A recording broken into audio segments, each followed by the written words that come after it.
Salut à tous, vous écoutez l'épisode numéro 2 de Cas d'école.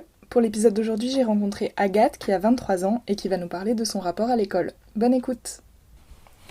Salut Agathe. Bonjour Suzanne. Merci d'avoir accepté de te plier à ce jeu. Mais écoute, de rien, ça fait plaisir. Est-ce que pour commencer, tu pourrais te présenter un peu et raconter juste ton parcours scolaire ? Ok. Alors, donc je m'appelle Agathe.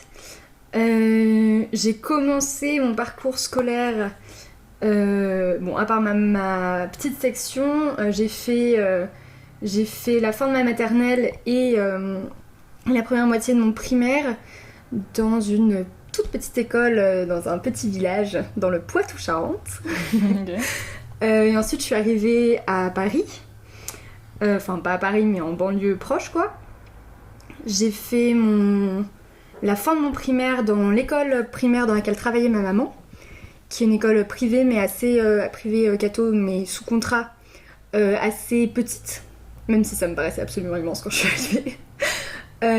Et ensuite au collège-lycée, j'étais donc dans une vraiment très grande école privée catho, très grande dans le sens nombre de classes quoi, avec 6 classes par niveau et tout ça. Voilà, j'ai fait un bac L et ensuite j'étais en prépa à Condorcet et je suis rentrée à l'ENS il y a en prépa littéraire et je suis rentrée à l'ENS il y a 3 ans. Ok. Et t'étais quel genre de petite fille en primaire à l'école ? En primaire j'étais très hyper petite fille et assez sage aussi. Genre, ouais. Fallait vraiment que j'ai des bonnes notes et tout, tu vois. Une fois, j'avais eu une punition en CE1, parce que j'oubliais mes affaires, je me souviens encore. Je devais copier genre 10 fois, je ne dois pas oublier ma trousse. C'était tragique, parce que à chaque fois, j'oubliais ma trousse, mais en fait, je l'avais pas vraiment oubliée. À chaque fois, c'est juste que je cherchais mal dans mon sac, et du coup, ma trousse était tout en fond. C'est horrible. Et je la trouvais pas. Et je me souviens que mes parents m'avaient dit, genre vraiment, je me souviens hyper bien de mon père qui m'avait dit « C'est la première et la dernière fois que t'as une punition, d'accord ?» Je me suis dit « Waouh !» Ah ouais, d'accord. Chaud. Mais par contre, c'était marrant parce que donc d'un côté, j'avais ce truc-là de vraiment, fallait que j'ai des bonnes notes, machin et tout. Mais pour moi-même. toi ou parce que... Pour mes parents, mais du coup, en fait, comme j'avais jamais de punition, je me suis jamais fait punir pour l'école, tu vois. Mais moi aussi, j'étais contente genre d'avoir des bons trucs. Puis je lisais aussi beaucoup à la maison, tout ça. Mais par contre, c'était marrant parce que du coup, j'avais ça en cours, mais par contre, dans la cour de récré et tout, j'étais vraiment... je faisais vraiment n'importe quoi, genre avec ma meilleure amie, on faisait vraiment des trucs absurdes, on poursuivait des abeilles et tout. Je m'étais battue avec des mecs de mon cours, je m'étais cassé la cheville, enfin bref, c'était... Ah, t'étais assez sage, mais tu te battais quand même. Ouais, mais on jouait à la bagarre, tu vois, c'était pas, j'avais pas commencé en mode tu me provoques et tout, genre ils jouaient à la bagarre. Et d'ailleurs ils acceptaient pas, enfin bref, c'est toute une autre histoire, mais voilà. Mais du coup, ouais, j'étais genre très sage en cours, mais j'étais pas genre la petite fille sage qui genre lit à la récré, tu vois. D'accord. En primaire, j'étais très... Et puis... En fait, c'est ça qui était bien dans le Poitou-Charentes quand on était jusqu'à mon CM1. On avait une immense cour de récréation qui était c'était que de la... Enfin, des herbes et tout. Il y avait un arbre à papillons, il y avait des abeilles partout dans la cour, il y avait un immense terrain de... Bon, immense... Enfin, j'avais 6 ans, donc peut-être qu'il n'était pas si grand que ça, mais il y avait un mur d'escalade, il y avait un terrain de foot, basket... Oui, d'accord. C'était vraiment très, très grand et du coup, on passait tous nos récrés à courir et à faire n'importe quoi. Et du coup, t'as dit que t'étais dans une petite école à la campagne. C'était des classes séparées par niveau ou c'était des classes communes ? En fait, il y avait une classe pour le CPCE1, oui c'est ça. Oui c'est ça. Et une classe pour les CE2, CM1, CM2. D'accord. Et on était, je crois qu'on était, en gros, on était entre 5 et 7 par niveau. Et il y avait donc une maîtresse pour l'une des classes et une maîtresse pour l'autre. Il y avait 2 classes en tout. Ouais, c'est ça. Et elle donnait des exercices à un premier niveau, ensuite elle allait voir l'autre niveau. Enfin, t'avais un espèce de truc qui s'organisait comme ça. Et parfois, du coup, certains des cours, en fait, tu pouvais répondre aux questions des CM2, tout ça. Ah oui. Ouais. Et du coup, qu'est-ce que ça a eu comme influence sur toi, cette expérience-là, d'être dans un truc groupé avec soit des gens plus grands que toi, soit des gens plus petits que toi, alternativement. En fait, en CP1, je me souviens pas très bien. Je me souviens juste que j'aimais bien ma maîtresse et aussi qu'on était allé voir... C'était la femme d'un fermier, donc du coup on était allé voir les poussins dans la grange et tout, c'était trop bien. Donc CP1, je me souviens pas trop de l'influence que ça a eu. Par contre CE2, je me souviens très bien que je répondais aux questions des CM2, que j'étais hyper fière de moi. Ok. et que du coup ouais, c'était assez important dans le sens où j'avais l'impression tu vois, de devoir bien faire et en plus de pouvoir aussi genre prouver hey, j'arrive aussi à répondre aux questions des plus grands, je suis hyper fière, tu vois. D'accord. Je me souviens de ça. Et t'étais un peu... Est-ce que tu te sentais un peu toute seule dans ce truc-là, d'être la plus forte qui arrive aussi à faire les questions du niveau dessus, ou est-ce que c'était un truc un peu d'émulation généralisée Il y avait un autre garçon du CE2 qui faisait ça, qui était un peu mon amoureux d'ailleurs. C'était pas réciproque, c'était triste. On avait joué au Playmobil dans son jardin et j'avais dit je t'aime, et il m'avait dit ah ben non, moi j'aime bien qu'on soit amis. J'ai dit oui, d'accord. C'était hyper mignon. Et du coup, lui aussi, je sais qu'il aimait bien. Il portait tout le temps des polaires. Et il aimait bien lire aussi. Et du coup, je l'aimais bien. Et c'est ça que t'avais trouvé l'attirant, ces polaires. J'étais en mode ouh, quel choix. J'adore. D'accord. Et donc, du coup, tu disais que vous étiez un peu deux à. Ouais, mais c'est vrai que c'était pas un truc forcément généralisé, quoi. Ouais. Et du coup, c'est à quel moment exactement que t'as quitté la campagne ? C'était en rentrant au collège ? C'était justement à la fin du CE2 du coup. Ah d'accord, ah oui, c'était tôt. Ouais, je suis rentrée en CM1. Et ça a été vraiment horrible. C'est-à-dire, tu peux nous raconter Yes, je te raconte. C'est-à-dire qu'on vit vraiment dans un tout petit village, quoi. Et déjà le premier jour, ma mère avait pas encore repris comme maîtresse. Le premier jour, je me suis perdue en allant en cours. J'ai pas trouvé ma classe. Mais en même temps, il y avait 2 classes dans mon ancien primaire. Et là, il y avait 2 étages. Et en fait, c'était plutôt petit. Il y avait qu'une classe par niveau. On était 30, tu vois. Ah oui. Moi, même moins. Bref, 25 ou 30, tu vois. Mais moi, ça me paraissait immense, quoi. C'était incroyable. 30 personnes, c'était plus que ce qu'il y avait dans tout mon primaire avant. Donc je m'étais perdue le premier jour et en fait j'étais arrivée et j'étais vraiment paumée à tous les sens du terme, quoi. Genre j'avais été une petite fille hyper je passais ma vie à genre aller courir dans les bois avec mes amis, quoi. Et là j'arrivais dans un endroit mais où j'avais pas du tout les codes, j'étais pas du tout. Et du coup ouais, j'étais vraiment mon année de CM1, j'étais vraiment perdue, quoi. Ouais. C'était quoi les codes que t'avais l'impression de pas avoir ? Je sais pas, c'était des trucs on jouait pas exactement au même jeu. Ouais, on jouait pas exactement au même jeu, et puis je sais pas, j'avais l'impression en fait d'être très bébé par rapport aux autres gens, alors que j'avais jamais eu cette impression, j'avais toujours été une petite fille très très sociable avant, tu vois. Et je sais pas si c'est la ville où peut-être les enfants grandissent un peu plus vite parce que t'as peut-être un peu moins d'espace, donc tu joues un peu moins à des jeux où tu te dépenses et tout, et tu commences plutôt à genre discuter de trucs de grands, je sais pas, j'en sais rien, mais en tout cas ouais, j'avais vraiment l'impression de pas être à ma place. Et aussi, en fait, aussi parce que c'était une école primaire où tous les gens se connaissaient depuis la petite section quasiment. Et d'ailleurs, en fait, dans ma classe, il y avait genre, je pense sur les 25 élèves, il y en avait 20 qui étaient en petite section avec moi. Parce que j'avais fait ma petite section. Ah oui, t'étais partie avant, voilà. Et d'accord. Et du coup, ouais. Et du coup, tu les as retrouvés ? Et du coup, je les ai retrouvés, mais on s'était connus que en petite section, donc en fait, personne se souvenait les uns des autres. Et ouais.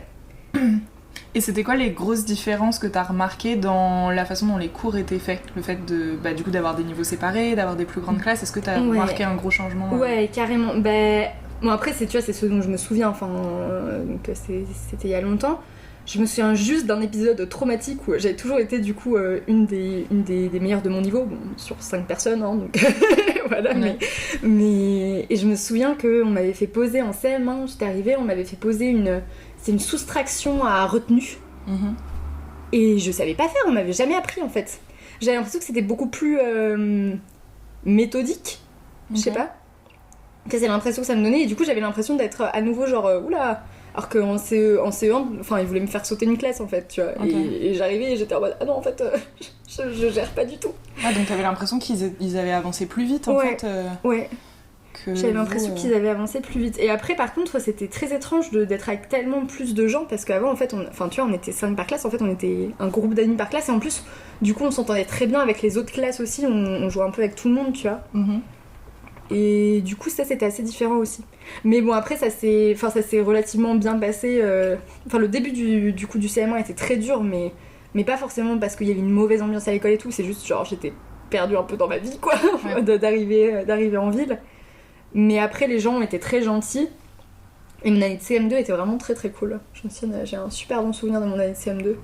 On passait notre temps à jouer tous ensemble et tout, et où justement j'avais un peu découvert le truc de waouh, c'est fou d'être 30 personnes dans une classe, en fait je peux être amie avec plein de gens différents et genre. Mais ouais. Partir et avoir des champs entiers où tu peux courir sans problème et genre voilà quoi. Et du coup, toi aussi tu as ressenti cette idée qu'il y avait moins d'occasions de se dépenser et de... Ouais, ça vraiment. Et du coup, à Courbevoie, dans les... Enfin, au sein des cours et de l'emploi du temps et tout, vous aviez beaucoup de sports ou de trucs annexes à ce qu'on appelle les disciplines. En fait c'était... Enfin, l'école était à Agnières, bref, mais oui... Ouais, on avait plusieurs heures de sport et tout. On avait... Enfin, en vrai, la cour était vraiment assez grande et avait du coup aussi un grand terrain de foot / basket dans lequel on faisait justement les trucs de course et tout. Mm-hmm.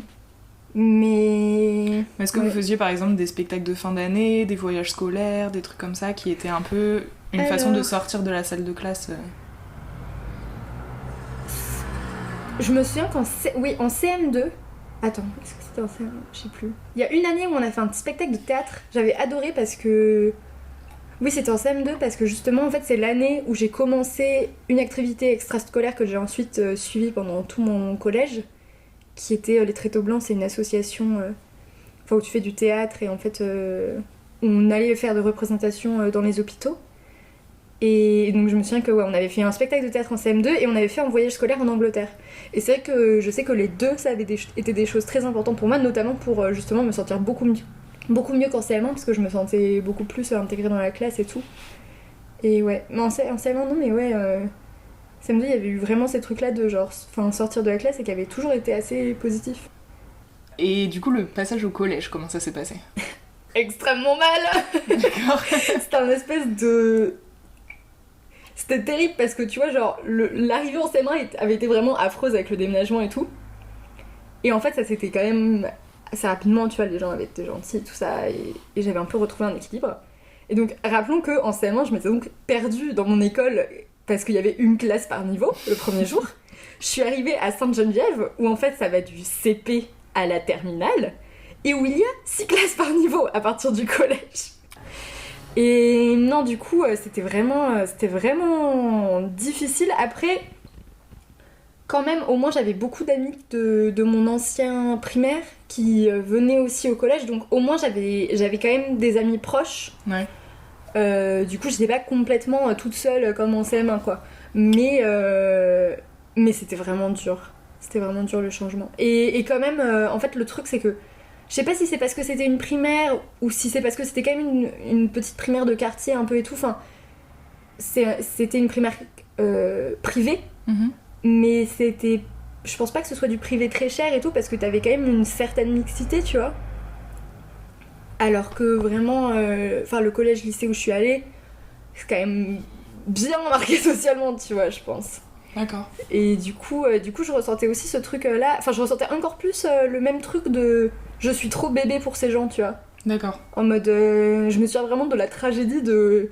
Moi, j'adorais jouer à, je sais plus, 34 délivrances, à chat, machin et tout dans la cour, tu vois. Et on arrivait, et les gens qui étaient déjà depuis CP, la plupart, ils étaient là en mode... Bah non, on joue pas, tu vois, on traîne, ouais. On parle. Et moi, j'étais encore... moi, j'étais vraiment un bébé dans ma tête, tu vois. Genre, j'aimais bien jouer à chat, et du coup, j'ai juste fini par, genre... être, pour le coup, ce que j'avais jamais été, alors que j'avais toujours adoré lire, être le genre de meuf qui se met dans un coin et qui lit pendant la récré, tu vois. D'accord.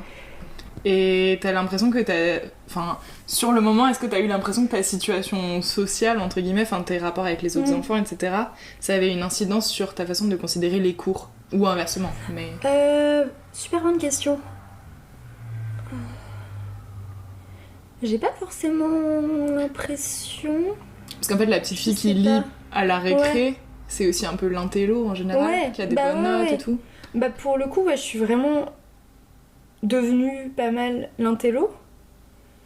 Mais c'est ça qui est étrange en fait, c'est que j'avais jamais senti une corrélation entre les deux quand j'étais à la campagne où pour le coup j'étais déjà l'intello, mais sans que ce soit du tout c'était pas du tout un frein à mes relations avec les autres.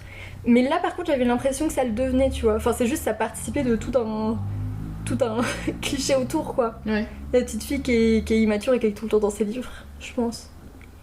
Mais j'ai pas l'impression par contre que ça... Enfin si, peut-être que ça avait quand même une influence sur le fait que du coup l'école c'était important pour moi d'avoir des bonnes notes, machin et tout, tu vois. Parce que si j'avais même pas ça, enfin... D'accord. Tu vois ce que je veux dire, Ok. peut-être.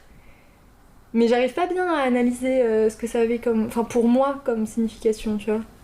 Je sais juste que par contre ça a encouragé le fait que j'adorais déjà lire, mais que ça a encore plus encouragé ça en 6ème, sache-le, j'ai eu le 2e prix du plus de nombre emprunté au CDI. Waouh. J'avais eu un prix, Le prix de la loose, quoi. c'est vraiment le prix de la loose. Le prix du c'est plus vrai que gros je me bolos du souviens, collège. et vraiment j'empruntais, et pourtant j'avais des meilleurs potes, mais je sais pas, il y avait certaines... Enfin, je veux dire, j'étais pas toute seule quoi au collège. Au collège j'avais vraiment des potes, et des potes très proches, D'accord. mais je sais pas, c'était un peu... Mais ouais, j'empruntais 2 livres par semaine, je me souviens, Ah au oui. CDI. Et du coup, t'avais quand même effectivement des bonnes notes, t'étais genre première de classe et... Non, par contre c'est ça, c'est que j'étais bonne à l'école, Ouais. mais j'ai jamais été première de classe. Et d'ailleurs je me souviens de discussions avec des gens à l'époque. Ouais. Je me souviens d'une discussion avec une fille qui s'appelait Clémence, qui était très sympa et qui était genre un peu mieux socialement que moi, tu vois. Ça veut dire quoi qui était mieux ça Genre elle était mieux considérée, tu vois. Genre elle était plus populaire Ouais, au c'est sein ça, de- elle était plus populaire. C'était pas genre une des meufs super populaires, mais elle était D'accord. plus populaire, tu vois. Plus populaire. Et un soir, on était rentrés ensemble, je sais pas pourquoi, tout ça, parce qu'on allait dans la même direction. Et elle me sort sa note en dictée et tout. Et j'étais en mode, ah bah non, mais moi j'ai encore eu moins 15 parce que j'étais pas très bonne en orthographe. Moins 15. Ouais, mais on avait une prof vraiment spéciale en 6ème. Ah ouais, d'accord. Elle était à 1 an de la retraite et elle était vraiment hyper bizarre. Enfin bref. Et donc j'étais en mode, ah non, mais moi j'ai encore eu moins 15. Et elle était en mode, oh, mais j'ai battu Agathe Boudon en dictée. J'étais en mode, mais je suis vraiment pas du tout la première de la classe, pourquoi est-ce que tout le monde pense ça? Genre j'avais clairement des facilités, notamment en maths, genre en rédaction, ou tu vois, des trucs comme ça, ou l'histoire, parce que je retenais assez vite. Mais par contre, bah, j'étais pas très bonne en orthographe, enfin... Ouais. Tu vois. Je me souviens que je crois que j'étais la meilleure de ma classe en maths, en 6ème. Mais à part ça, j'étais une bonne élève, mais j'étais pas non plus... C'est juste, j'avais pas besoin de beaucoup travailler, tu vois. Je m'en rendais compte. Ouais. Je me rendais compte que j'avais la plupart des gens dans ma classe, leurs parents les aidaient, et moi, ma mère, bon bah, enfin... Juste, elle travaillait, et il y avait mes 3 petits frères, donc juste, c'est... Enfin, je lui faisais réciter ma leçon, mais j'étais indépendante, tu vois. Ouais. Et les profs, tu penses qu'ils te voyaient comment à l'époque? En 5ème, alors en 6ème, je me souviens plus. En 5ème, par contre, j'ai vraiment un souvenir précis. On avait fait un voyage de classe que j'avais à nouveau adoré. Les voyages de classe, ça a vraiment été toujours des trucs bien pour moi, même quand j'étais genre pas très, tu vois, dans la Ouais. popularité T'en as et fait tout. beaucoup? Non, j'en ai fait du coup un en CM2, un en 5ème. Est-ce que j'en avais fait un? Oui, j'en avais fait un en terminale aussi. D'accord. Donc quand même pas mal, mais pas tant que ça. Mais oui, et je me souviens, le voyage de classe s'était très bien passé, et à la fin, il nous avait donné un carnet avec des photos de chaque élève, et en fait, on se faisait dédicacer par chaque photo d'élève, tu vois. Enfin, tu vois ce que je veux dire? Comme les trucs aux États-Unis, les. Ouais, les c'est boucles, ça un peu, exactement, tu vois. Et nos profs nous avaient fait ça, les profs qui nous avaient accompagnés nous avaient aussi fait une dédicace. D'accord. Et ma prof d'art plastique que j'adorais m'avait mis un truc, je sais plus ce que c'était un truc genre si sage avec ses grandes tresses, mais si déterminé et tout, parce que un jour en vie scolaire j'avais pris mon courage à 2 mains. C'est que j'avais commencé à un peu m'affirmer, tu vois. La 5ème c'était une bonne année. Et je me souviens que j'avais levé la main et j'avais dit oui, je trouve que c'est pas très gentil les gens qui... En fait, qui sont méchants avec les gens juste parce qu'ils disent qu'on est des intellos, parce que déjà on l'est pas forcément, et c'est pas gentil. Enfin bref, je suis un peu... C'était beaucoup plus Tu l'avais éloquent dans ma dans tête. quel contexte ça En vie scolaire, D'accord. ouais. Et je me souviens d'ailleurs que j'avais été assez déçue par la réponse de ma prof, c'était la prof d'art plastique, la prof principale que j'adorais, donc, comme j'ai dit, et qui avait répondu un truc genre... Vous savez, c'est dur aussi d'avoir des bonnes notes, parce que c'est comme quand vous êtes dans une course et vous êtes premier, en fait c'est super dur de rester, de maintenir le rythme. Et je me souviens que vraiment dans ma tête j'étais en mode, mais c'est pas du tout ça que je veux dire, je m'en fiche d'être première, d'ailleurs je suis même pas première, mais je veux pas qu'ils comprennent que c'est dur d'avoir des bonnes notes, je veux juste que genre les gens comprennent que c'est pas une raison pour lancer ta trousse du dernier étage, tu vois. Parce qu'il y a des gens qui avaient lancé ta trousse du dernier étage. Oui, ça m'est arrivé une fois. Ouais. Mais non, mais franchement, sur les côtés, les trucs de harcèlement scolaire et tout, je suis pas tant à plaindre, dans le sens où j'ai vraiment... Enfin, je connais des des amis après et tout qui ont vécu des trucs bien pires que moi. Ouais. Et surtout, au moins j'avais mes meilleurs potes. Et ça, c'était vraiment genre. Enfin, le fait de pas être seule, tu vois, c'est hyper important, je pense. Et d'autant plus que la 5ème, j'avais une classe très sympa. J'étais dans la classe de spé allemand.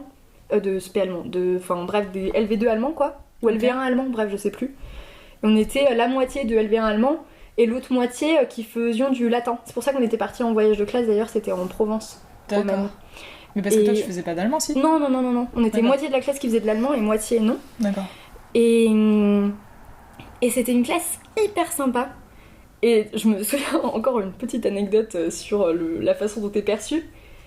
Une fois où c'était une fille qui s'appelait Gaëlle, hyper sympa cette meuf, super drôle et tout, et qui était comme Clémence en fait. C'était des gens que j'appréciais vachement, qui étaient juste genre un peu mieux sur la popularité que moi. Du coup, je voyais qu'ils me méprisaient vaguement, mais que c'était possible quand même de parler avec eux, tu vois. D'accord.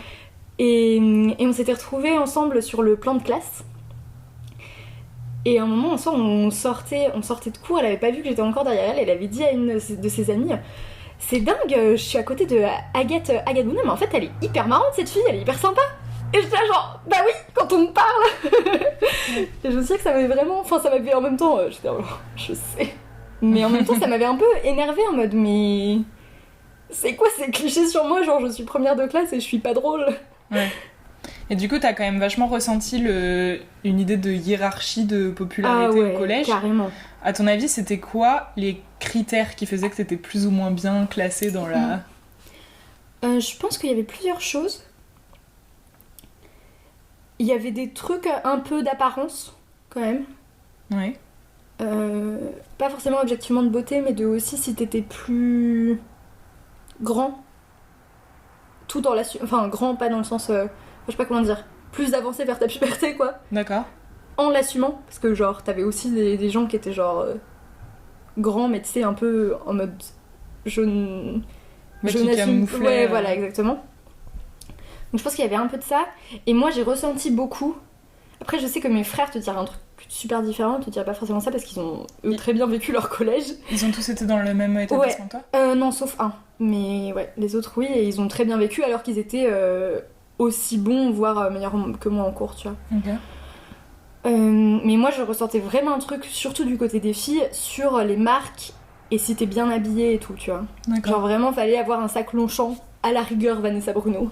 Et genre, moi, mes parents, c'était juste niette, quoi. Enfin, non, on t'a acheté un sac à dos pour 4 ans, genre. Enfin, tu vois, on est 4 enfants, on va pas vous racheter un sac stylé tous les ans. Et du coup, moi, j'avais vraiment cette impression-là. Et aussi, je pense qu'il y avait un truc de maturité dans un sens très restreint, dans le sens à quel point t'étais avancée vers être un ado, tu vois. D'accord. Et c'est vrai que ça, clairement, moi, je sais pas si c'est lié au fait que j'ai eu ma puberté très tard et tout, ou ouais, parce que trucs. Physiquement, tu faisais aussi petite fille. C'est ça, physiquement, j'étais... Genre, j'ai vraiment fait ma puberté hyper tard, et même mentalement, autant j'étais assez mature sur certains trucs intellectuellement, tu vois, j'ai lu des choses pas de mon âge assez tôt et tout, mais autant sur les trucs que j'avais envie de faire et tout, j'étais pas du tout, enfin j'étais assez bébé encore. Ouais. Et du coup, est-ce que pas avoir des trop bonnes notes, ça faisait partie des critères ? Un peu quand même. En tout cas, avoir l'air d'en avoir rien à foutre. En gros, à partir d'un certain niveau de hiérarchie, clairement.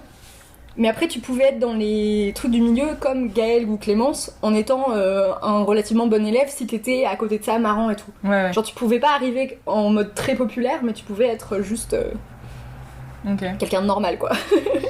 Et c'était uniforme pendant les 4 années de collège, ou est-ce qu'il y a eu des... Pendant les 4 années de collège, c'était assez uniforme. Bah, ça a juste varié, pour moi, justement, en 5ème, parce que j'étais dans la classe de LV1 allemand. Et la classe de LV1 allemand, c'est vrai que, en tout cas dans notre collège, c'était un peu les parents qui voulaient que leurs enfants soient des bons élèves, tu vois ce que je veux dire ? Oui, je vois. Et du coup, c'était plus relax en 5ème, et d'ailleurs, ma 5ème, c'est relativement bien passé. Dans mes années de collège, je me suis fait plus d'amis, et j'étais plus quelqu'un de normal dans la classe, tu vois. Ouais. Et après ? Et après, dans la 4ème, c'était vraiment horrible. Mais du coup, comment ça se fait si tu t'étais fait des amis l'année d'avant ? Bah parce qu'on était plus dans la même classe et tout. Et je m'étais fait... En fait, c'était pas tant... Parce que j'avais toujours eu des amis, genre peu, mais quand même, tu vois, un petit noyau. La 5e, c'est surtout que je m'étais fait des connaissances dans ma classe, en mode que les autres gens dans ma classe me voyaient comme une personne sympa et à qui tu peux parler, tu vois. D'accord. Et donc ça, une fois qu'ils sont plus dans ta classe, tu les vois pas forcément à nouveau. Et... Ouais. Mais ouais. Et du coup, le théâtre que tu faisais au Tréteau Blanc, est-ce que t'as eu l'impression que ça a eu que ça t'a aidé dans tes rapports sociaux, etc. Carrément, ouais. En tout cas, ça m'a aidé beaucoup, un peu mentalement pour... En fait, c'était très agréable d'être dans un autre milieu que celui de mon collège, où en fait tout le monde m'appréciait, où j'étais considérée comme... Pas du tout comme la fille intelligente et tout, parce qu'en fait, personne savait mes notes, et tant mieux. Où j'étais considérée du coup avant tout comme la fille marrante et qui déconne tout le temps et qui est un peu folle, tu vois. Alors que au collège, j'étais considérée comme la meuf gentille et qui parle pas trop et qui est pas trop, tu vois. Et j'ai rencontré ma meilleure amie qui s'appelait Mao, qui elle a genre eu moins de chance que moi au collège, dans le sens où pour le coup elle avait même pas de meilleur pote. Vous vous êtes rencontrés Ouais, au Tréteau Blanc. Ok. Et vous étiez pas dans le même établissement Non. Et je sais que pour l'une comme pour l'autre, c'était vraiment un souffle. Et en plus, on est resté très longtemps. Et du coup, vers la fin, en 4e, 3e et tout, on était vraiment les plus anciennes de la troupe. Et on était celles qui étaient chargées de genre accueillir tous les nouveaux et tout ça. Ouais. Et du coup, on se sentait hyper bien d'être dans cette espèce de rôle où c'était nous qui étions populaires entre guillemets, mais on n'était pas du tout dans un truc de hiérarchie, mais plutôt dans un truc de protectrice, en mode il y avait les petites CM2 qui arrivaient, qui avaient hyper peur d'aller jouer dans un hôpital, et on était là genre t'inquiète, ça va bien se passer et tout ça, et c'était hyper valorisant du coup de se voir qu'on n'était pas enfermé dans ce rôle là, tu vois, que c'était juste un truc circonstanciel qui arrivait au collège parce que du coup je pouvais un peu m'enfermer, peut-être que c'était faux d'ailleurs, mais dans un truc de oh je suis une incomprise, genre les gens au collège c'est juste qu'ils savent pas m'apprécier parce que dans un autre milieu tout le monde me trouve marrante et normale et ouais. Et du coup, là, depuis tout à l'heure, on parle beaucoup de juste des relations entre élèves. Est-ce que c'était, sur le moment, effectivement, pour toi, ça, la problématique principale quand tu te levais le matin pour aller au collège? Est-ce que tu pensais principalement à ça par opposition à vraiment les cours, ce que vous faites en cours? Ou est-ce que c'est juste avec le recul, vu qu'on parle de ça, on parle de ça ou est-ce que c'était vraiment ça la problématique? Moi, c'est vrai que c'était vraiment... De tous les souvenirs que j'ai, j'avais vraiment... Ouais, c'était vraiment ce truc-là. Les seuls cours qui me stressaient en soi, ou auxquels je pensais vraiment, genre... Tu vois, en soi, c'était les cours de sport. Parce que tu peux y penser vraiment bien, hein. Ouais, mais j'étais... Ah oui, ouais, mais... j'étais contente d'aller à mes cours d'art plastique. Ou de musique aussi, parce que j'aimais bien chanter. Mais sinon, les autres cours... Je sais pas, j'ai pas de souvenir d'avoir eu de... Si, j'aimais bien faire des rédactions, tu vois. Il y a des trucs comme ça que j'aimais bien. Mais j'ai juste pas de sentiment très fort par rapport à mes cours, tu vois. D'accord. Donc c'était pas... c'est ça, j'aimais bien les rédactions, j'aimais bien aller en art plastique. Et maths, juste, j'étais forte, donc c'était agréable, tu vois. Ouais. Parce que c'était facile. Mais... Et du coup, c'était quand même une opportunité d'être valorisée. Ouais, mais je me souviens que j'avais beaucoup plus de souffrance et d'attention pour genre les relations avec les autres élèves que pour ce qui se passait en cours, à part je te dis les cours de sport parce que ça m'angoissait aussi. C'est-à-dire? Parce que j'étais nulle en sport, bref, ce qui d'ailleurs est étrange parce qu'en fait en 3e j'ai rencontré une de mes meilleures potes aussi qui était très bonne en sport, qui l'assumait, et j'ai commencé à courir avec elle pendant les cours d'endurance. Et je suis passée de genre la meuf qui oubliait son jogging exprès pour pas faire les cours d'endurance à genre ah tiens en fait je suis première de la classe en endurance ex aequo avec cette meuf là. Donc le truc de nul en sport c'est assez et tu penses que ça venait d'où le fait que tu t'étais imaginé toi-même que t'étais nul en sport alors que c'était pas le cas? Que pour le coup je pense que ça venait un peu avec le... Alors bon non mais il y a le fait que je suis très maladroite et tout et que quand j'étais petite donc j'habitais à la campagne je passais ma vie à courir machin et tout, mais par exemple quand on jouait au foot avec mes frères j'étais vraiment genre... juste, j'arrivais pas à attraper la balle, quoi. Donc je pense qu'il y avait un truc objectif de je suis maladroite et tout. Et il y avait vraiment aussi le truc que je m'étais construit de je suis une intello qui lit, machin et tout. À la limite, mes côtés positifs, ça peut être que je suis un peu folle et drôle pour les gens qui peuvent le voir. Mais du coup, pas du tout, je suis bonne en sport, quoi. D'accord. Et aussi, ma meilleure pote avec qui j'étais tous les ans pendant le collège jusqu'à la 3e... était pas bonne en sport non plus, ou en tout cas se pensait pas bonne en sport, et du coup on était un peu toutes les deux à traîner la patte, quoi. Je vois tout à fait. Ok, et le passage au lycée, comment ça s'est passé? Du coup, c'était dans le même établissement parce que c'était un collège-lycée. Et est-ce que ça a quand même fait une grosse rupture ou pas? Moi, ça m'a fait une grosse rupture personnellement. Enfin, l'année de seconde était un peu étrange parce que je me suis retrouvée dans une classe où j'avais que des potes, mais pas d'amis très proches. Du coup, c'était une année pas hyper cool. Mais dans le schéma général, disons, c'était vraiment un peu une libération, je trouve. En fait, c'est aussi qu'en troisième, donc, j'avais rencontré cette fille avec qui j'ai commencé donc, à être bonne en sport et qui m'a aussi un peu appris à genre... à assumer, voire à revendiquer le côté paria, tu vois. D'accord. À dire ce qui est encore une fois pas forcément vrai, mais ce qui fait du bien sur le coup. Ouais, vous m'aimez pas parce que je suis intelligente et originale, et bah tant pis pour vous, vous savez pas ce que vous loupez, tu vois. Ouais. Un peu. Et du coup, ça m'a fait beaucoup de bien. Et en seconde, première terminale, du coup, j'étais vraiment mieux dans ma peau. Et en fait, surtout en première terminale en L, j'étais dans une petite classe de L qui était couplée avec une classe de S à qui je suis restée. Et c'est juste, on était toujours pas des gens très populaires, mais ça me posait aucun problème. Et surtout, il y avait encore quelques personnes, je pense, qui méprisaient un peu et tout, mais la plupart des gens, en fait, qui étaient dans la moyenne de la hiérarchie, tu vois. Ouais. Bah, on parlait avec eux et on devenait potes avec eux sans problème. Et j'ai assez bien... Pour le coup, la première terminale, j'ai vraiment beaucoup aimé cette période-là. Ok. Et les cours ? Est-ce que t'as senti une grosse rupture avec le collège ? Ça, par contre, oui. Je me souviens très bien. Parce qu'au collège, quand même, il y avait des évaluations ou des devoirs et tout qui étaient durs. Mais je sais pas, ça me parasitait jamais vraiment tant que ça. Et seconde, je me souviens d'une grosse rupture, surtout en sciences. De trucs vraiment... où je me disais, waouh, la vache, il faut qu'on réapprenne tout ça. Et d'ailleurs, c'est le moment où je suis... au fil de la seconde, en fait, au début, j'ai eu besoin d'un temps d'adaptation, et c'est au fil de la seconde que je suis passée de... j'étais une bonne élève, genre j'étais toujours dans les 10 meilleurs de la classe, mais voilà, quoi, sans trop travailler, mais bon. Et la seconde, c'est vraiment l'année où petit à petit, je suis passée à... j'étais vraiment dans les toutes meilleures, et... D'accord. Et où, ouais. Alors que tu trouvais ça plus difficile. Ouais. Et comment t'expliques ça, du coup ? Bah, j'ai l'impression qu'il y avait un peu de... Je sais pas. J'ai l'impression qu'il y avait plus de réflexion et d'autonomie. Ouais. Et du coup, forcément, ça m'a demandé un temps d'adaptation au début.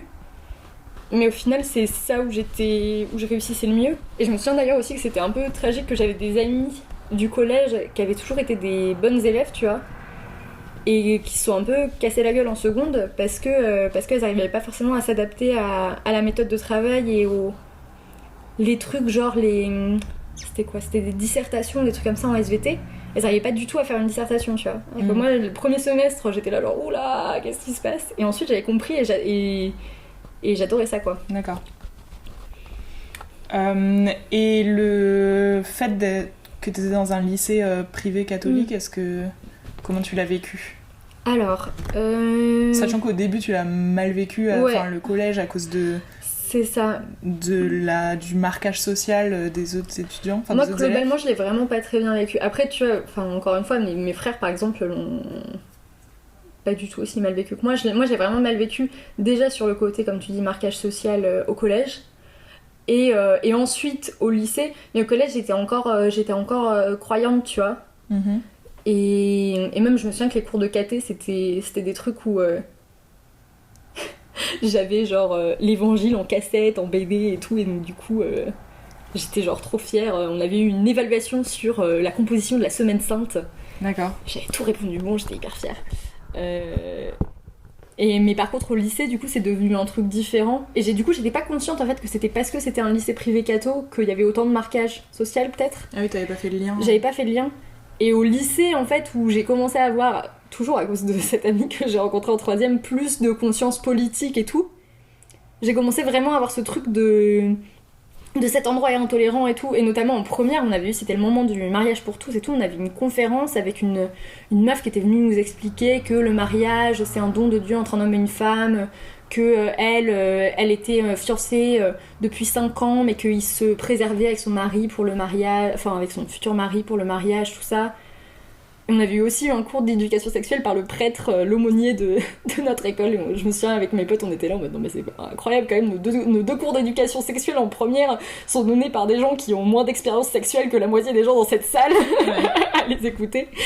Et je me souviens que vraiment ça me saoulait, notamment tous les trucs d'interdits vestimentaires et tout. Autant au collège, j'avais ce petit causé de l'intello qui tombe un peu dans le slut-shaming de ah là là, mais machin... elle est populaire, elle est méchante et en plus elle s'habille vraiment, voilà, tu vois. Elle met des mini-jupes. C'est ça. Autant en seconde, tout ça, j'ai commencé à moi aussi m'habiller en mini-jupe, tout ça, et du coup à avoir tout le temps le CPE qui me disait Mademoiselle Bonin, cet après-midi je veux que vous soyez rhabillée. Et moi j'étais là en mode ta mère. Donc il y avait vraiment un interdit vestimentaire strict. Assez, ouais. Après c'était appliqué de façon. Enfin, tu vois, c'était pas. C'est pas toujours appliqué, mais c'était un peu... Tu savais pas trop quand ça pouvait te tomber dessus, mais ça pouvait te tomber dessus, quoi. C'était, genre, possible. Ok. Et le passage en première, sachant qu'il y a l'orientation, la question de la filière, comment ça s'est passé ? Est-ce que t'as toujours su que... Parce que t'as fait L. Ouais. Est-ce que t'avais toujours su que tu voulais faire L, ou est-ce que tu t'es posé vraiment la question de façon intense à la fin de la seconde ? En fait, je me suis posé la question... En gros, tout mon collège et même avant, j'avais toujours voulu être soit peintre, soit comédienne, soit écrivaine. Avec mes parents qui étaient un peu là en mode tu sais, il faut aussi que tu trouves un vrai métier pour manger. Et du coup, je voulais être instit. En disant, déjà, c'est le travail de ma maman et j'ai jamais vu quelqu'un aussi impliqué dans son travail. Enfin, c'est à partir de quand que tu t'es dit ça ? D'inspiration.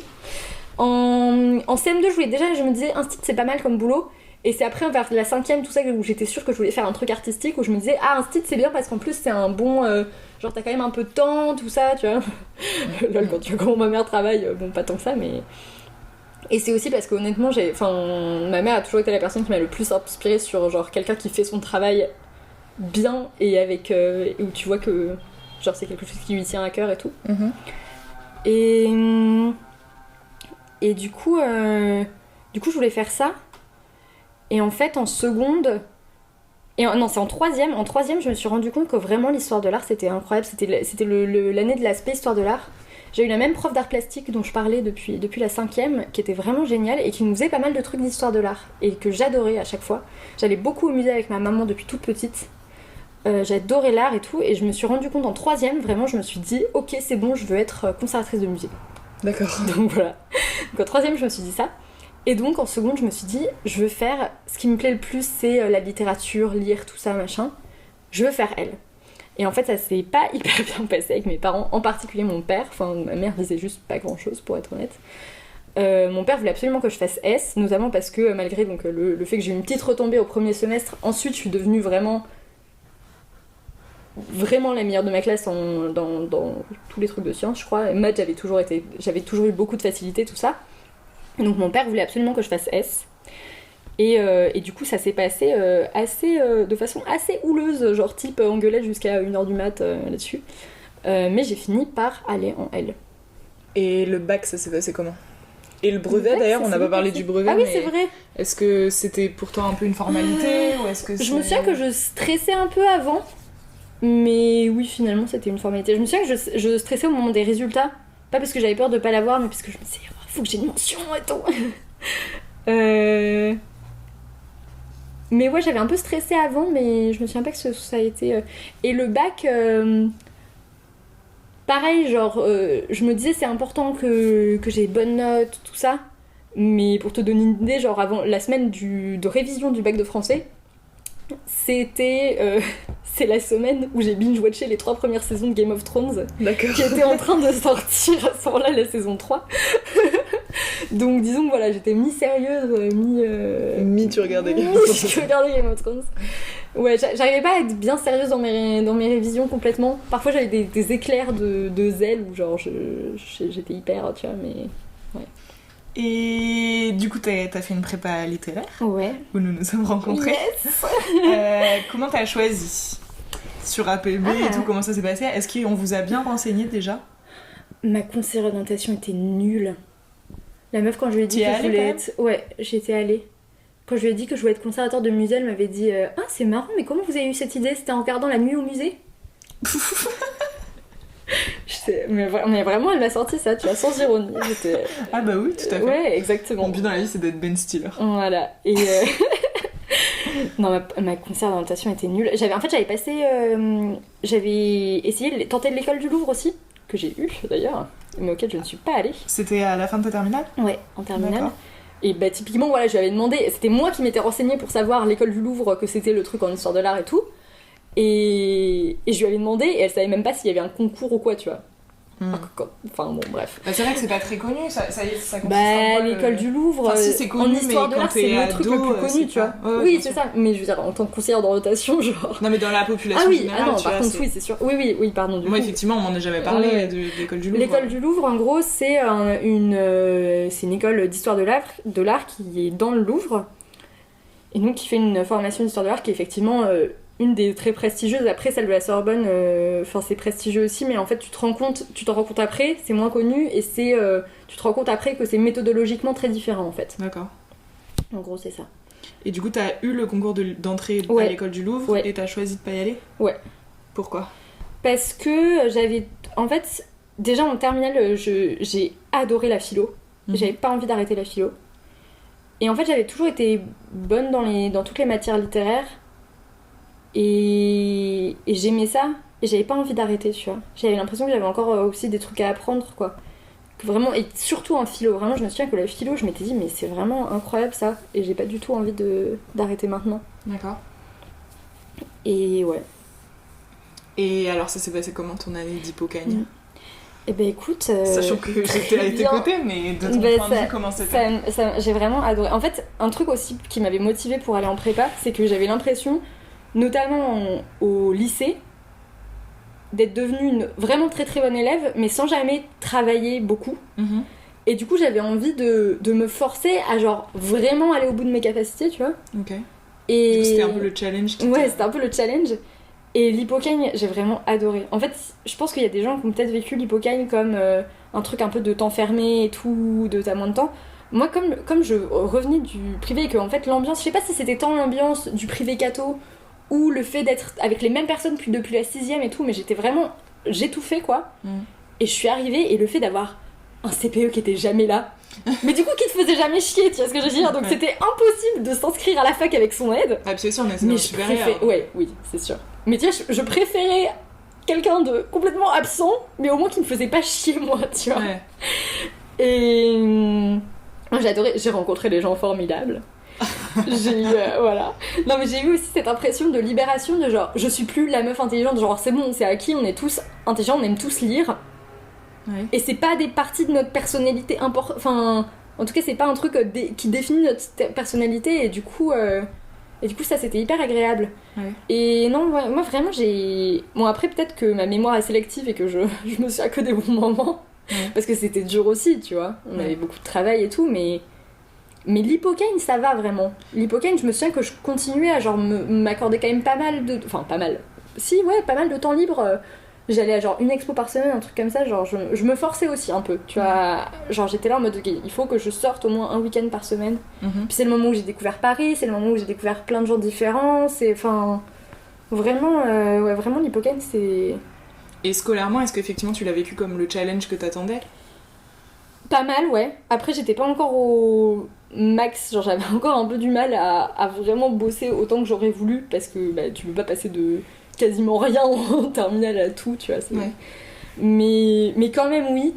Et j'ai bien aimé un peu le challenge et tout.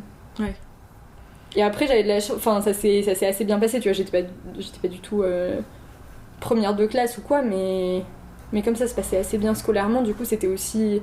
Enfin, je suppose que c'est forcément... Tu le vis mieux si tu te sens pas un peu submergé par le truc, quoi. Ah oui, parce que t'avais des bonnes notes dès l'hypocagne. Ouais, pas les premières... genre, tu vois, les premières, comme tout le monde, je me suis pris un peu des pavés dans la tête. Ouais. Mais je me suis réadaptée assez... relativement rapidement. Ouais. Mais ouais. Et justement, le fait d'avoir subitement des pavés dans la tête, comme tu dis, ou enfin des mauvaises notes, etc., est-ce que ça a été un gros... Est-ce que tu l'as mal vécu, ou est-ce que... Je me souviens pas. Mais en fait, j'ai l'impression d'avoir jamais trop vécu mal des mauvaises notes. Je me souviens qu'au collège, au lycée, et même en prépa, justement, d'avoir vu des amis pleurer à cause de mauvaises notes. Et vraiment, j'ai jamais fait ça, quoi. Enfin, D'accord. ça m'a jamais atteint comme ça émotionnellement.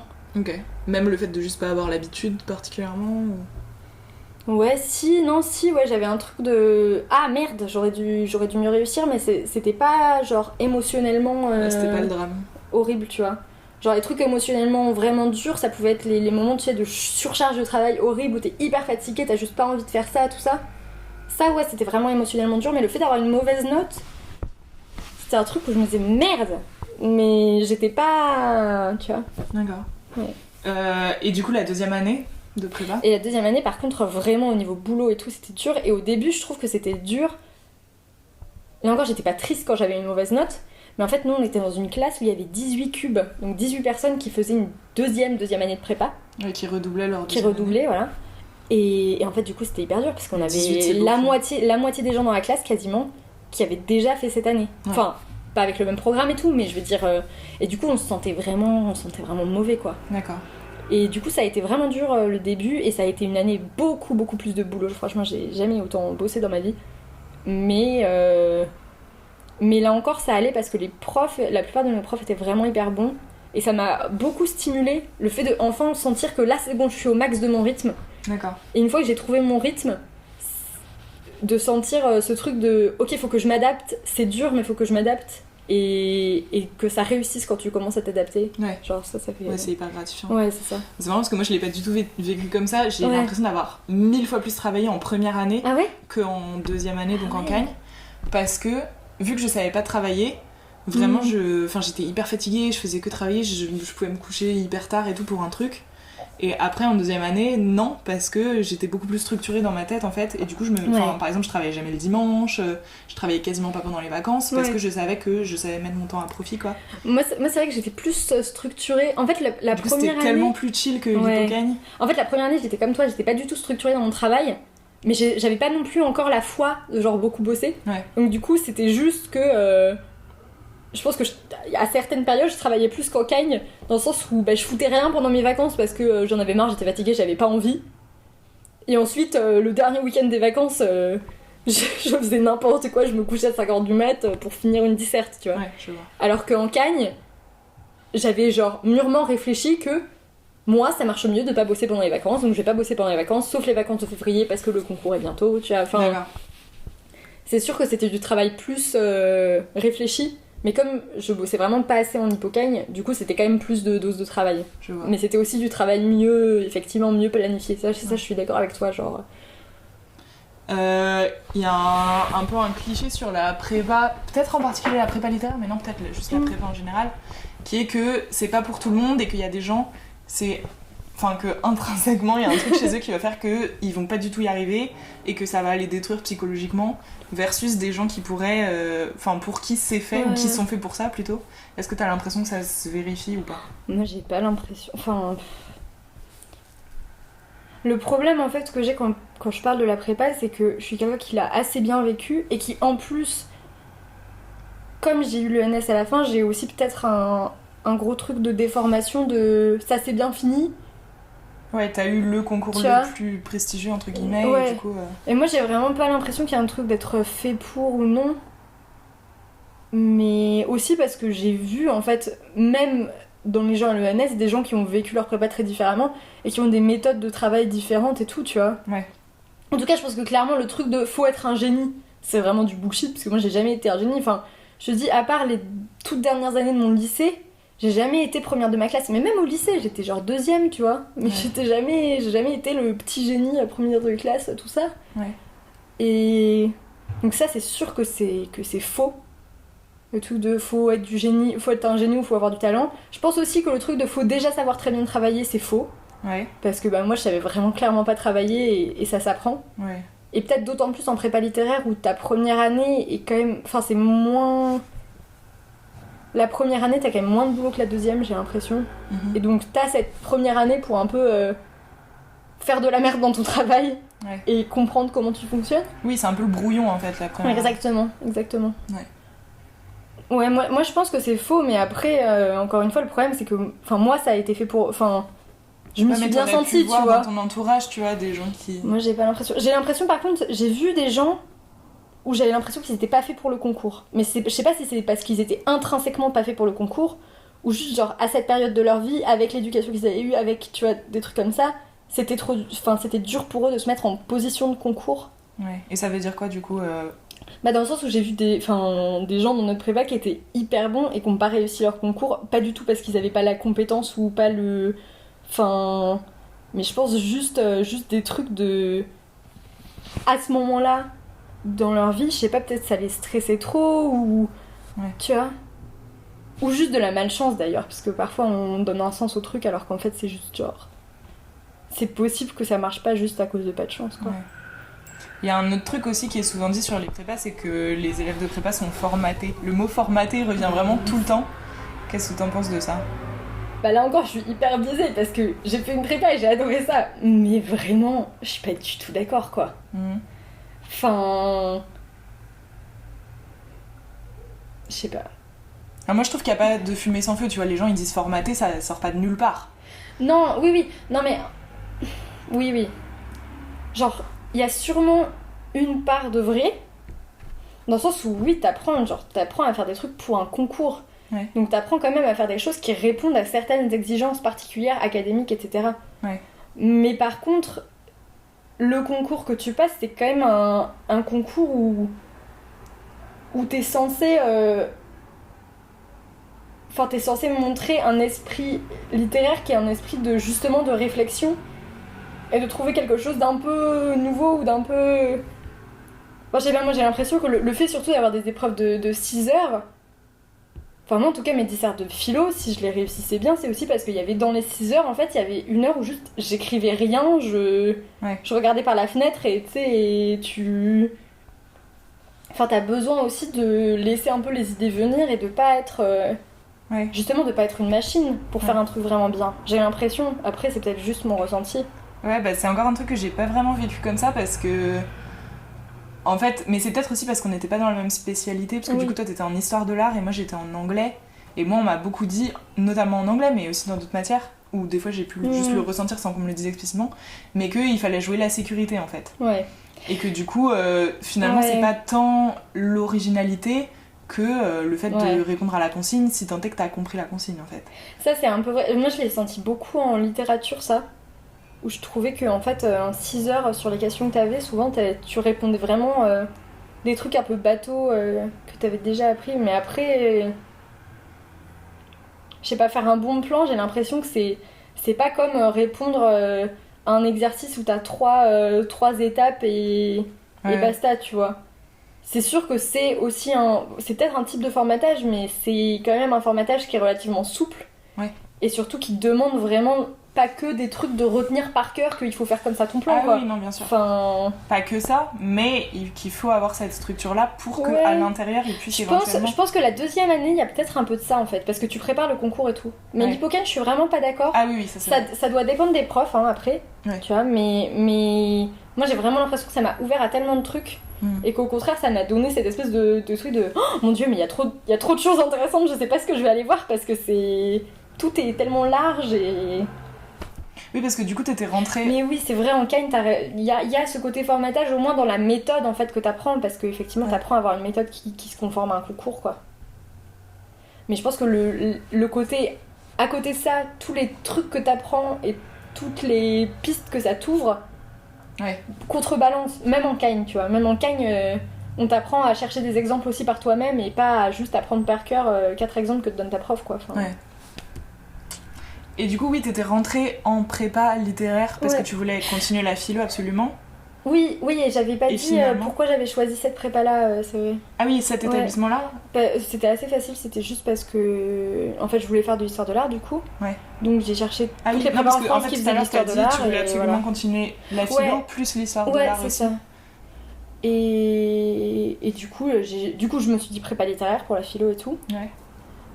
J'avais un peu hésité avec BL au début, mais j'avais un peu tranché ça en allant en L, quoi, parce que voilà, c'est plus difficile d'entrer en BL après. Et du coup, j'ai juste cherché les prépas en France qui faisaient spé histoire de l'art. Il n'y en avait pas beaucoup. Et après, globalement, un peu pour mes parents, mais un peu pour moi aussi. Clairement, j'avais envie d'être dans une bonne prépa, mais en gros, on a cherché le classement des prépas. Et D'accord. c'était la première du classement qui faisait histoire de l'art, quoi. D'accord. Et c'est comme ça que t'as choisi... Ouais, un peu. Non, et j'étais quand même allée aux portes ouvertes Ok. en terminale. Et du coup, c'était ton Et premier vœu ouais, c'était mon premier vœu. J'avais adoré Madame Triff, qui est la prof d'histoire de l'art. D'accord. Big up à Madame Triff. Et ouais, qui m'avait un peu fascinée. Non, c'était mon premier vœu. Après, j'ai pas été prise au premier tour, j'ai été prise au deuxième tour. D'accord. Mm. Et du coup, le concours à la fin de ces 2 années de prépa, ça s'est passé comment pour toi? Parce que c'est un peu le gros truc, tu vois. Relativement bien.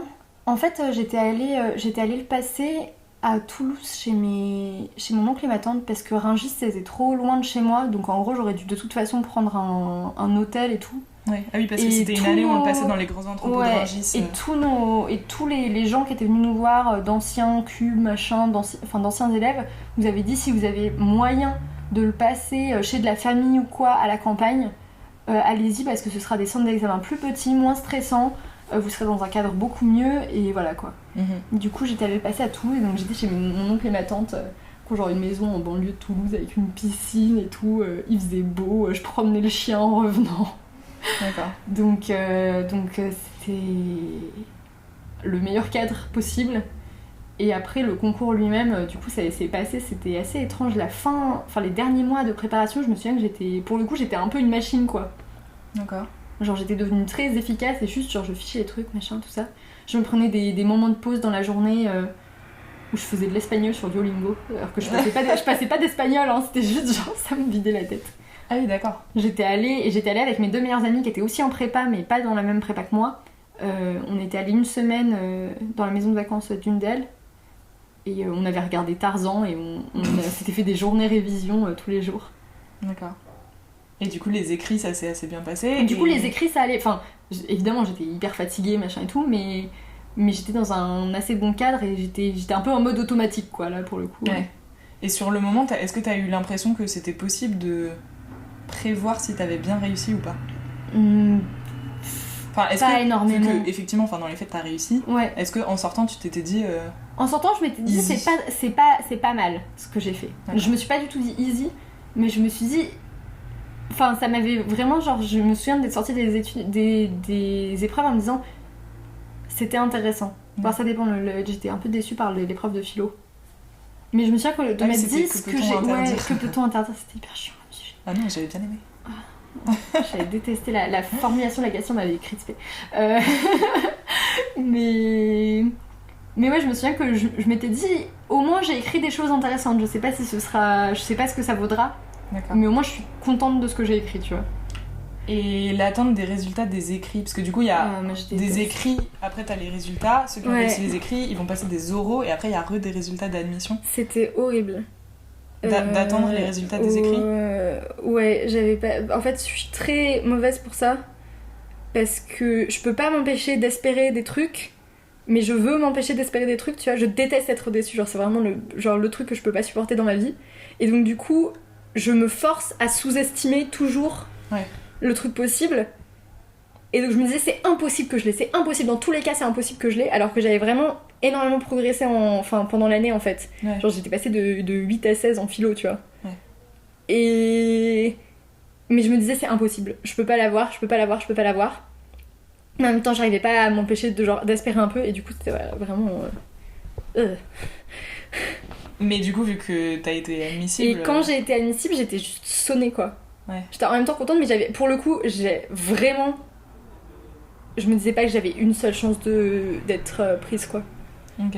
Parce qu'à Condorcet il y avait très peu souvent des carrés qui entraient. Ouais. Et vraiment je me disais c'est impossible et c'est pas moi quoi parce que j'ai jamais été une première de classe. Je te dis vraiment enfin. Ouais. Et pour moi il y avait que éventuellement des petits génies qui pouvaient entrer à l'ENS en carré, genre vraiment c'était impossible sinon. Ouais donc tu t'es dit ça, t'avais cette optique là vraiment jusqu'à la fin de l'année que en fait il fallait un peu être un élu pour... Ah ouais vraiment. Ouais, mais moi je m'étais en fait vers le milieu de la cagne quand je voyais que ça genre même si j'étais fatiguée et tout que ça se passait bien, que j'avais bien mon rythme, que ça m'intéressait tout ça, je m'étais dit cool, je vais pouvoir faire une cube, tu vois. Okay. C'était vraiment ça. Si t'avais pas eu le concours ta première cagne. Ouais, j'avais pas de doute sur le fait que je voulais faire une cube et ensuite retenter le concours et sinon aller en master en fait ça m'avait fortifié dans le fait que je voulais peut-être tenter plutôt que conservatoire du musée ou quoi, tenter genre l'enseignement ou la recherche et tout. D'accord. Et du coup, moi ça m'aurait... Enfin, je me disais en tout cas, je sais pas comment j'aurais... Voilà, mais je me disais, ça m'irait hyper bien de juste faire une troisième année et après partir en master d'histoire de l'art à la fac et tout, ce serait trop cool, tu vois. Ou de philo, je savais pas encore. Ok. Ouais. Et du coup, les oraux, tu les as vécus comment? Parce que vu que si t'étais surprise Hyper mal. d'y aller. C'était horrible. J'étais vraiment un espèce de fantôme. Enfin, déjà, j'ai appris que j'avais les oraux, j'avais pas du tout préparé, c'était n'importe quoi. Enfin, je m'étais forcée à un peu préparer, mais j'étais clairement pas prête. Et vraiment, le premier oral, tu m'avais accompagnée Oui, et je m'étais trompée sur le nom de l'auteur. Je pensais que c'était un auteur noir de la Harlem Renaissance. En fait, non, il était blanc. Donc j'avais fait la moitié de mon plan sur le fait que oui, c'est l'identité noire, machin et tout. Et non, en fait, pas du tout. Enfin bref, c'était vraiment horrible. Les oraux, j'ai vraiment... j'y suis allée comme un zombie, quoi. Et du coup, les résultats d'admission, ça s'est passé comment? Ce qui était bien, en fait, c'est que j'ai eu mon dernier oral, mon oral de latin, qui était, mais... horrible oral. Le dernier jour avant les résultats. Ah oui, ça c'est trop bien. T'as pas attendu en fait. Voilà, et donc du coup, le soir même, je sais plus, je crois que j'ai fait une soirée avec mes meilleurs potes où on s'est couché à genre 4h du matin. Et le matin, on dormait chez elle, et en fait, une de mes meilleures potes avait perdu son porte-monnaie. Et donc le matin, au moment où les résultats d'admission étaient annoncés à Ulm, je ne suis même pas allée à l'ENS, tellement j'étais persuadée que je l'avais pas, quoi. J'étais au commissariat avec ma pote qui était en train de déposer plainte pour le vol de son porte-monnaie. Quand j'ai vu le numéro de ma prof d'histoire de l'art s'afficher, qui m'a appelée et qui m'a dit « Agathe, t'es admise !» Et je te jure que, du coup, on a directement pris le métro puis le RER... Enfin, j'ai pris le métro puis le RER en laissant mes potes. Et je te jure que pendant tout le RER, je n'ai pas tout de suite envoyé de message à mes parents parce que je me suis dit « Elle a dû se tromper, elle a dû mal lire les noms. » Ah oui, à ce point-là. Vraiment à ce point-là. Et en fait, c'est pendant que j'étais dans le RER que les résultats qui étaient donc affichés d'abord à l'ENS sont sortis sur internet. Et où donc là, j'ai pu voir que j'étais effectivement sur la liste. Mais c'était vraiment... Et je suis arrivée, genre j'étais en mode « Ah, mon Dieu !» Ouais. Et du coup, vis-à-vis des autres gens, de tes potes qui l'ont pas eu ou qui l'avaient... Enfin, ça s'est passé comment? Pas bien. Parce qu'en fait, il y a aussi cette idée qu'il y a une immense compétition en prépa, que ça gâche des amitiés et tout, mais... Moi, j'ai jamais ressenti cette compétition, notamment au niveau de la préparation et tout. J'ai toujours senti au contraire une énorme solidarité entre tout le monde. Ouais. Pour le coup, vraiment. J'ai jamais senti de compétition pendant la prépa avec les gens. Malgré le fait que t'es classé tout le temps et tout, tu vois, mais vraiment... ça... Voilà. Mais par contre, moi, je me sentais hyper mal. En fait, le problème, c'est que j'avais un syndrome de l'imposteur de ouf, vu que j'y croyais pas moi-même. Ouais. Et du coup, je me sentais hyper mal face aux gens... Même pas parce qu'il me faisait me sentir mal, mais parce que je me disais il le mérite plus que moi, tu vois. Ou il le mérite au moins autant que moi. Ouais. Notamment, il y avait un mec qui avait fait bicarré, donc qui avait fait 4 ans de prépa dans notre classe, qui était genre premier ou deuxième toute l'année, et qui avait même pas été admissible. Et je me souviens que je me sentais... je me sentais littéralement coupable, quoi. J'étais là en mode putain, merde, je vais voler sa place au moment des... Quand j'ai été admissible. Ouais. Et quand j'étais admise, c'était pareil, il y avait des gens qui avaient été admissibles qui l'avaient pas eu et je me sentais tellement mal. Et du coup, ça t'a un peu gâché le... En fait, franchement, j'avais tellement pas à me rendre compte. Enfin, j'étais hyper heureuse, mais c'était très étrange comme sentiment. J'ai l'impression d'être complètement dissociée de moi-même. Ouais. Tellement c'était irréel. Et je me souviens de cet été d'ailleurs, qui était un super bon été. Je faisais plein de trucs avec des potes. Et pendant tout l'été, de temps en temps, je me disais, merde, tu vas aller à l'ENS. Et j'arrivais pas à m'habituer à l'idée, tu vois. Ouais. Vraiment. J'étais... Ouais. Et du coup, là, t'es dans ta 3e année de ENS, c'est ça? C'est ça. En fait, je suis là cette année, je suis en césure et j'ai fait un master en Espagne à l'université Complutense de Madrid. D'accord. Et du coup, en fait, vu que t'étais en spé Histoire de l'art, ouais. T'as eu une licence d'Histoire de l'art? Enfin, ça s'est passé comment, en fait le retour dans un cadre qui correspond à l'université plus? J'ai réussi à avoir, du coup, comme j'avais été admise, j'ai pu avoir 2 équivalences. Donc j'ai eu une équivalence de L2 d'Histoire de l'art et de L2 de philo. Même si t'as fait que 2 années? Ouais, du coup, de L2. Donc j'ai pas eu de L3. Ah, d'accord. Voilà, ouais. Et... Non, et par contre, la grosse question, ça a été qu'est-ce que je fais avec l'Histoire de l'art? Et ce qui m'avait toujours le plus plu, c'était la philo. Mhm. Mais en fait, pendant 2-3 semaines, je voulais faire plutôt littérature avec. Parce que j'avais déjà la perspective il allait falloir que je passe une agrég à un moment parce que je voulais être prof. Et je me disais, je vais pas être capable de passer l'agrég de philo. D'accord. Je suis pas assez bonne. D'accord. Et en fait, j'ai eu mes notes de l'ENS, tu les as pas tout de suite. Ouais. Et je me disais, la philo ça me plaît plus, mais je suis pas assez bonne, je suis pas un génie en philo, tu vois, genre. Je suis pas. J'aime la philo, mais je suis pas, tu vois. Ouais. Et en fait, j'ai eu mes résultats et j'avais eu 18 et 18 en philo. D'accord. À l'écrit et à l'oral, ce qui était mes meilleures notes et tout. Et j'étais en mode, Agathe, est-ce que tu peux, s'il te plaît, arrêter de te dévaloriser et genre faire ce que tu aimes, donc maintenant, vas-y, fais de la philo. Et. Parce qu'en prépa, t'avais des notes comment en philo? En fait, en pendant prépa, l'année chaque année, en hippocagne comme en cagne, j'avais commencé très bas en philo.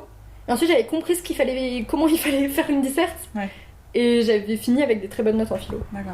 Ouais. Donc il y avait un indice quand même que Oui, tu mais pas... oui, mais je sais pas, la philo m'a toujours mise.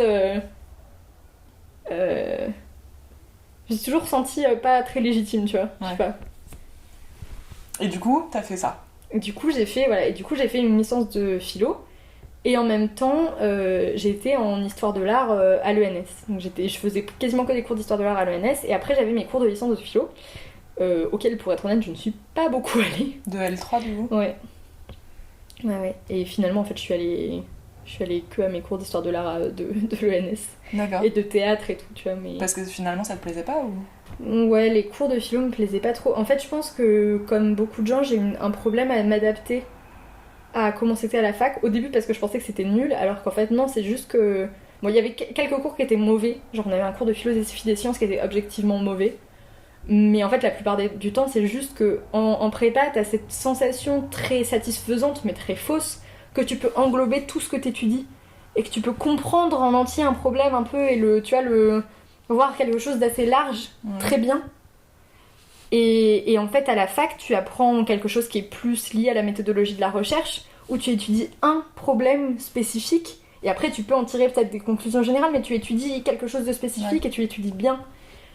Et c'est très frustrant quand t'es habitué à avoir des grands systèmes qui englobent tout, que tu fais des cols de philo que tu prépares en 1 heure sur n'importe quel sujet de philo. Ouais, je vois.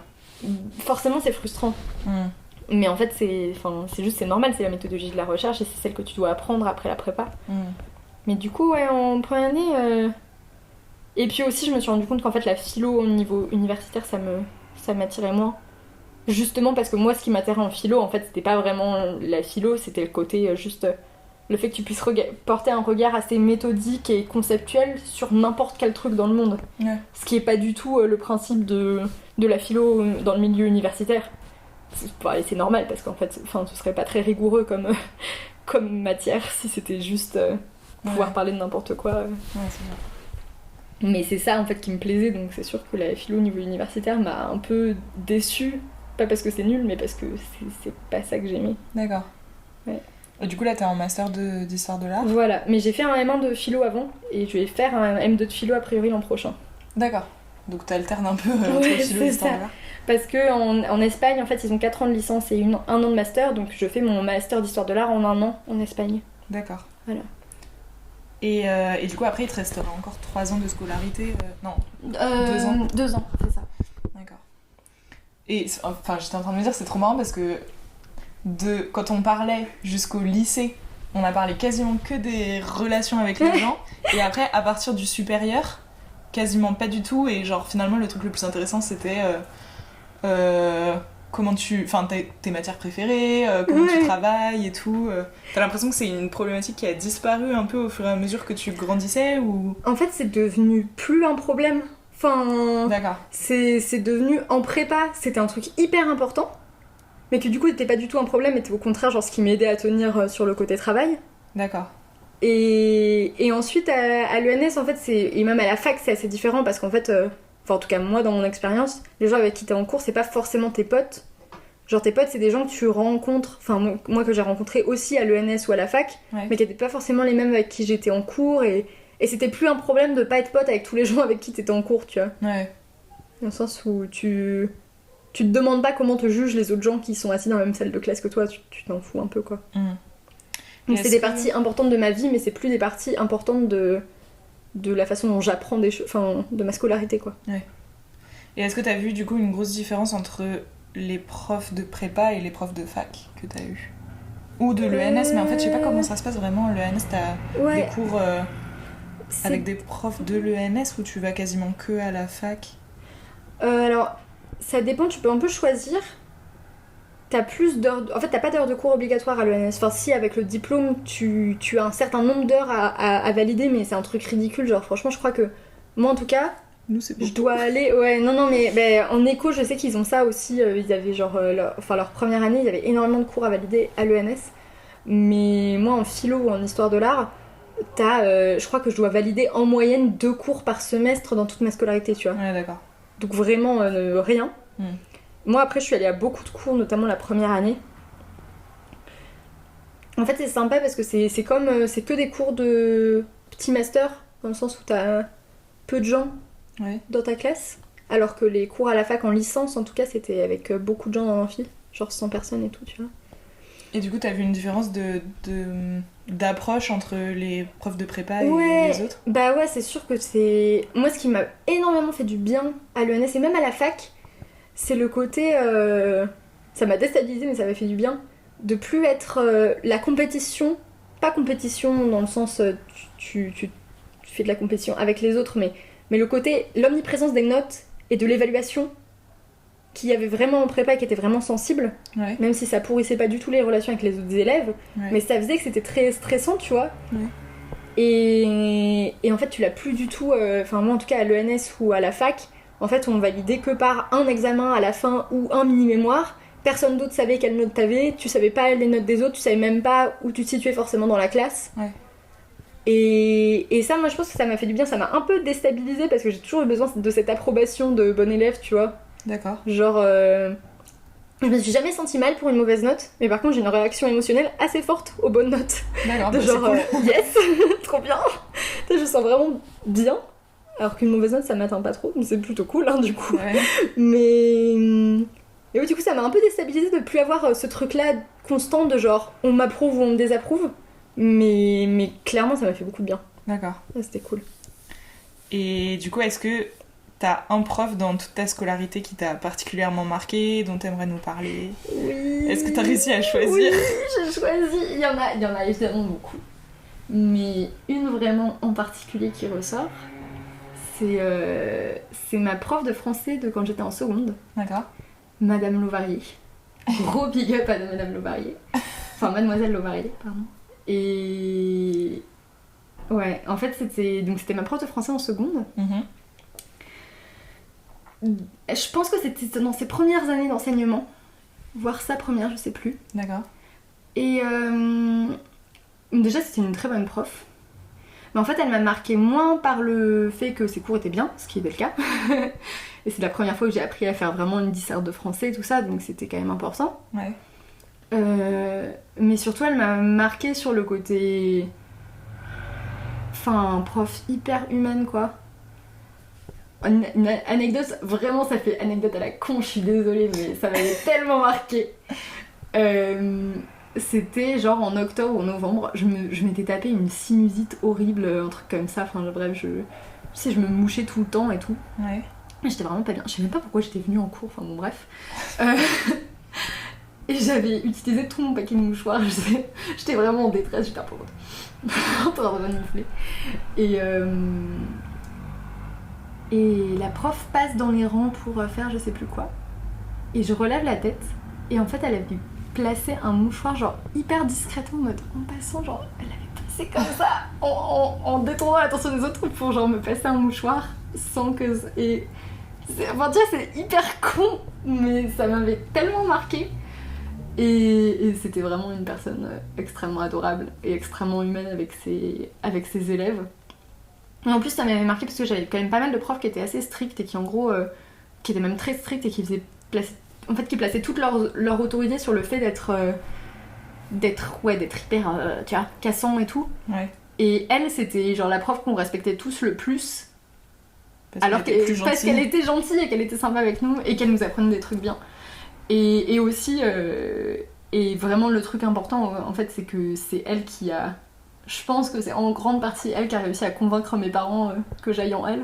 En tout cas, c'est comme ça que je l'ai perçu. Je sais pas si c'est vraiment le cas, mais ouais. La réunion parents-prof, elle s'était vraiment battue en mode. Enfin, je sais pas, je sais même plus ce qu'elle avait dit, je sais juste qu'elle s'était vraiment battue à la réunion parents-prof. D'accord. Je crois qu'elle était vraiment là, non mais Agathe, elle a vraiment un truc, faut qu'elle aille en elle et tout. Et ouais. Trop cool. Ouais. Est-ce que tu as des choses à rajouter dont t'aurais bien aimé qu'on parle et dont on n'a pas encore. Enfin, qu'on n'a pas évoqué Je sais pas. Non, je pense pas. Je pense qu'on a un peu couvert le sujet. Peut-être, ouais. Enfin, je trouve ça intéressant, comme je t'avais dit, je sais pas si tu vas garder ça, mais le fait que ouais, on a toujours l'impression d'avoir un parcours scolaire un peu chiant. Enfin, moi, typiquement, j'ai vraiment l'impression d'avoir un parcours scolaire chiant parce que j'ai l'impression que t'apprends des choses quand tu réussis pas un truc ou quoi, ou... Et que moi, on m'a un peu tout donné sur un plateau parce que j'ai eu la chance d'aller dans une école... Alors, chance dans certains sens, c'est pas du tout chance dans d'autres, mais ce que je veux dire, c'est que j'ai la chance d'avoir une famille où ma mère était instite, donc m'a toute petite éduquée à genre faire attention à l'école, à lire des livres, à machin, tout ça. Je suis allée dans globalement dans une école de Bourges, quoi. Ensuite, j'étais en prépa, j'ai eu plutôt de la chance en prépa, ça s'est bien passé pour moi. Et du coup, j'ai l'impression d'avoir un peu rien à apprendre de ma scolarité, que c'est un peu une scolarité où j'ai eu un peu de la chance de là où je suis arrivée et tout. Et en fait, c'est vrai qu'en en parlant, ouais, tu te rends compte qu'il y a des choses qui sont pas forcément dans l'expérience de tout le monde et... Ouais. Bah au final là ça fait 1h30 qu'on parle, donc c'est le truc le plus long pour l'instant que j'ai enregistré avec quelqu'un, alors que t'es vraiment la personne au départ qui m'avait dit bah moi y a rien à raconter parce que bah voilà j'avais des plus ou moins bonnes notes sans être non plus première de classe tout le temps et tout a été un peu facile et tout. C'est aussi parce que je suis très bavarde. Mais oui c'est vrai que moi au départ dans ce truc j'essaye d'avoir un peu de la diversité. Depuis le début, pour l'instant, j'ai parlé qu'avec des L. Donc j'essaye de sortir un peu de ce cercle. Yes. Mais alors que moi-même, j'étais pas en L, donc je sais pas d'où ça sort. C'est pas si parce que j'ai fait des trucs littéraires, mais en soi, ça fait partie de la diversité des parcours scolaires, les trucs de réussite typiques. En tout cas, merci beaucoup de t'être prêté au jeu. De rien, merci à toi de m'avoir interviewée. Et merci à toi d'avoir écouté ce podcast. Tous les épisodes sont disponibles sur YouTube et toutes les informations sont en barre de description. On se retrouve dans un mois pour le prochain épisode.